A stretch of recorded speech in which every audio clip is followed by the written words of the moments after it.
ऐकावं ते नवलच. आता बघा ना, टॉयलेट सीट ही तशी अतिशय सामान्य वस्तू आहे, अगदी नेहमीच्या वापरातली. पण तुम्ही कधी सोन्याची टॉयलेट सीट पाहिली आहे का? ही दृश्य आहेत इंग्लंडच्या ब्लेनहेम पॅलेस बाहेरची. 14 सप्टेंबर 2019 मध्ये 18 कॅरेट सोन्यापासून तयार केलेली ही सोन्याची टॉयलेट सीट चोरी झाली आहे.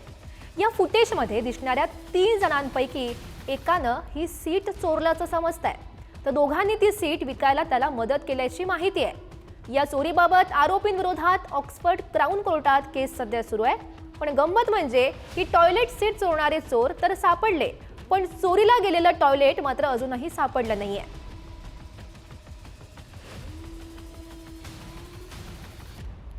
जगात एकाहून एक क्रूर विकृत मानसिकतेचे लोक आहेत. बंगळुरूच्या थानी सांद्रियातील मदरसामध्ये असाच एक विकृत प्रभारीपदी बसला. जर्मनीच्या हिटलरपासून ते हल्लीच पाडाव झालेल्या सिरियाच्या असदपर्यंत अनेक छळछावण्यातील अंगाचा थरकाप उडवणाऱ्या कथा ऐकल्या असतील आणि त्याची आठवण करून देत मनात संताप आणि भीतीची संमिश्र अशी भावना यावी असं कृत्य या विकृतानं केलंय. त्यानं मदरसामध्ये शिकण्यासाठी आलेल्या 4 वर्षाच्या कोवळ्या निरागस चिमुकलीला अत्यंत निर्दयीपणे मारहाण केली. या घटनेनंतर चिमुकलीच्या धास्तावलेल्या पालकांनी कोथरूड पोलीस ठाणं गाठत तक्रार नोंदवली आहे.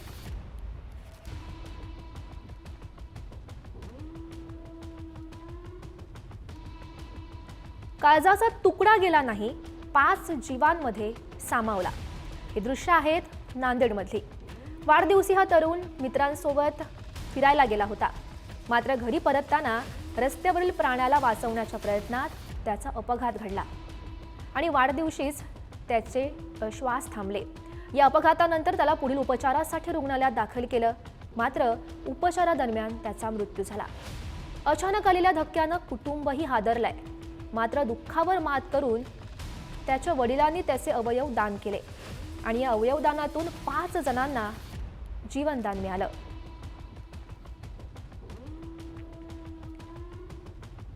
प्रत्येक घरात एक तरी असा व्यक्ती असतो ज्यानं 4 पावसाळे जास्त पाहिलेले असतात, ज्याचं सगळ्यांवर लक्ष असतं, अगदी बारीक लक्ष. तसाच काहीसा अनुभव तुम्हाला या व्हिडिओमधून येईल. फक्त यात त्या अनुभवी माणसाऐवजी हे बिबटे महोदय दिसतायत. या महोदयाने राहाता तालुक्यातील अस्तगाव शिवारात धुमाकूळ घातलाय. मोरवाडी येथे शेडमध्ये बांधलेल्या शेळीवर ताव मारत तिला फस्त करून टाकलं.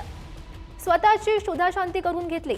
जेवण झाल्यानंतर माणसं जसं पोटावर हात फिरवत तृप्तीचा ढेकर देत फेरफटका मारतात, तसंच या बिबट्यानं शेतकऱ्याच्या घराच्या पोर्चमध्ये मस्त फेरफटकाही मारला. आता त्यांच्यासाठी जरी हे त्यांचं रुटीन असलं तरीही गावकऱ्यांची मात्र भीतीनं गाळण उडाली आहे. गावकरी या महोदयांसाठी पिंजरा लावण्याची आता मागणी करतायत.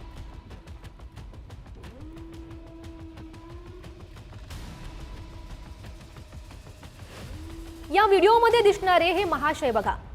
छावा चित्रपट पाहून संभाजीराजेंच्या जीवनाचा आदर्श घ्यावा, पण हे महाशय चित्रपटगृहाचीच तोडफोड करतायत.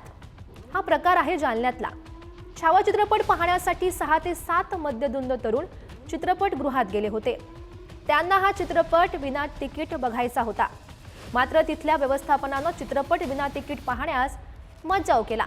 त्यानंतर या तरुणांनी राग व्यक्त करण्यासाठी चित्रपटगृहाची तोडफोड केली आहे. राजांच्या जीवनावरचा हा चित्रपट त्यांचं शौर्य, करुणा, संयम आणि राष्ट्रप्रेमाची कहाणी सांगतो. यातून त्यांच्या गुणांचा अंगीकार करण्याचा आदर्श घ्यायचा, त्यांना त्यांच्या स्वराज्यातील मावळ्यांचा गर्व वाटेल असं वागायचं की असे थिल्लर प्रकार करून त्यांचा अपमान करायचा. चित्रपट पाहण्यापूर्वी या सगळ्या गोष्टींचा विचार नक्कीच करायला हवा.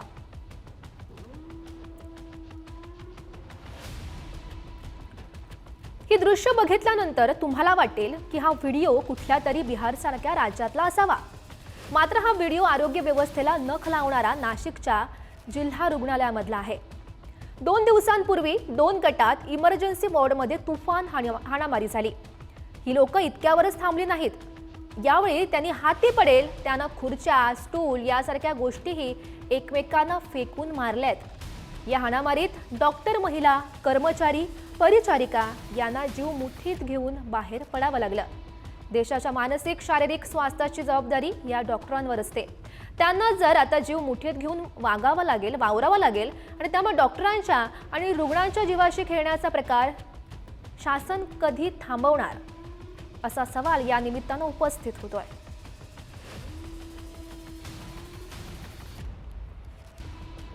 आई माझी मायेचा सागर, दिला तिने जीवनाकार. आईसाठी लिहिलेल्या या गीतांच्या ओळी किती समर्पक आणि भावनिक आहेत ना.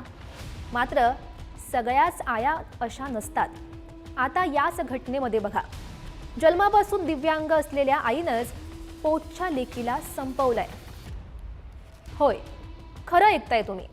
जन्मापासून दिव्यांग असणाऱ्या 17 वर्षीय मुलीला तिच्या आईनंच गोळ्या देऊन संपवून टाकलं. या मुलीला 15 फेब्रुवारीपासून त्रास होत असल्यानं मुलीच्या आईनं कंटाळून मुलीला गोळ्या दिल्या आणि या मुलीच्या वेदना कायमच्याच संपवल्यात. बरं, या सगळ्या प्रकारात मुलीची आजी सुद्धा सहभागी होती. मुलीचा मृत्यू झाल्यानंतर आईनं आणि आजीनं तिचा हा मृतदेह गाडीत टाकून गावी नेला आणि त्याच्यावर अंत्यसंस्कारही केले. मुलीच्या मावस आत्यानं या घटनेवर आक्षेप घेत पोलिसात धाव घेतली आणि हा सर्व प्रकार उघडकीस आला. राज्यामध्ये बऱ्याच ठिकाणी ड्रेनेजचं काम असो, पाईपलाईनचं काम असेल किंवा वायरिंगचं काम असेल, या कामांसाठी रस्ते खोदले जातात.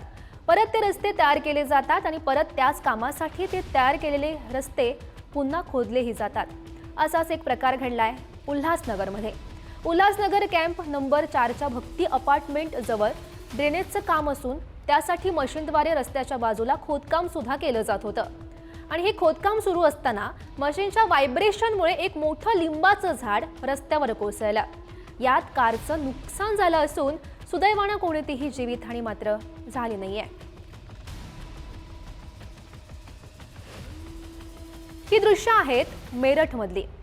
आपलं कुणाशी भांडण झालं तर आपल्याला राग येतो, हे साहजिक आहे.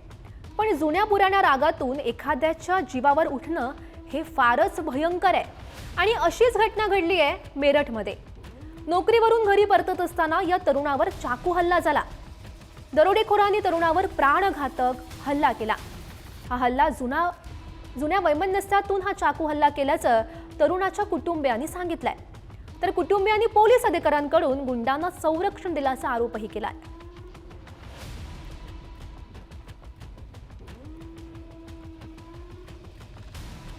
हे दृश्य बघितल्यानंतर आपल्या काळजाचा ठोका चुकला असेल. मंडळी, हा थरकाप उडवणारा व्हिडिओ आहे तामिळनाडूच्या कृष्णागिरीमधला. यावेळी भरधाव वेगाने येणाऱ्या कारनं दुचाकीस्वाराला एखाद्या किड्या मुंगीसारखं चिरडलंय. हा अपघात इतका भीषण होता की दुचाकीस्वार 20 ते 25 फूट फरफटत गेलाय. दरम्यान अपघात दुचाकीस्वार गंभीर जखमी झाला. दुचाकीस्वार रस्ता ओलांडताना हा भीषण अपघात घडलाय. क्षणात होत्याचं नव्हतं झालं.